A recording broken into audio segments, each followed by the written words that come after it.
உலக புகைப்பட தின வாழ்த்துக்கள். எவ்வளோ க்யூட்டாக பாருங்கள் இந்த புகைப்படம் அமைஞ்சிருக்குது. ஒவ்வொரு நிகழ்வையும் பதிவு செய்வது இலக்கியங்கள் சொல்லுவாங்க, கதைகள் சொல்லுவாங்க, நாடகம் சொல்லுவாங்க, படங்கள் சொல்லுவாங்க. ஆனால் இந்த புகைப்படங்கிறது கடந்த காலத்தை பதிவு செய்யும், கடந்த கால நினைவுகளை அசை போட வைப்பது. நம்மளால் கடந்த காலத்துக்கு போக முடியுமா அப்படின்னு ஒரு கேள்வி எழுப்புனா நிச்சயமாக போக முடியுங்க.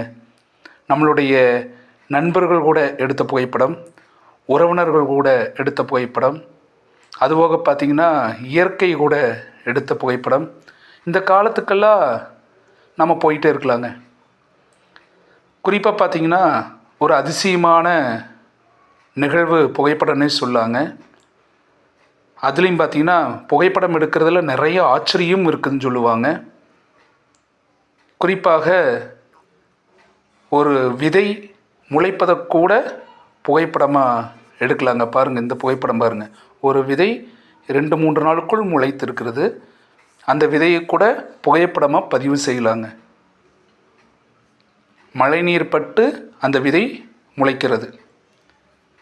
விதைத்தவன் உறங்கலாம், ஆனால் விதைகள் உறங்குவதில்லை.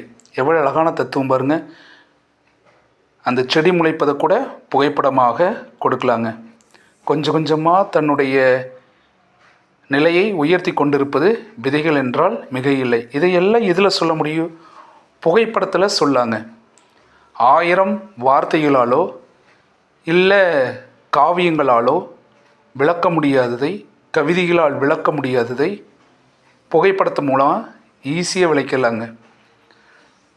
அத்தகைய புகைப்பட தின வாழ்த்துக்கள். நன்றி, வணக்கம்.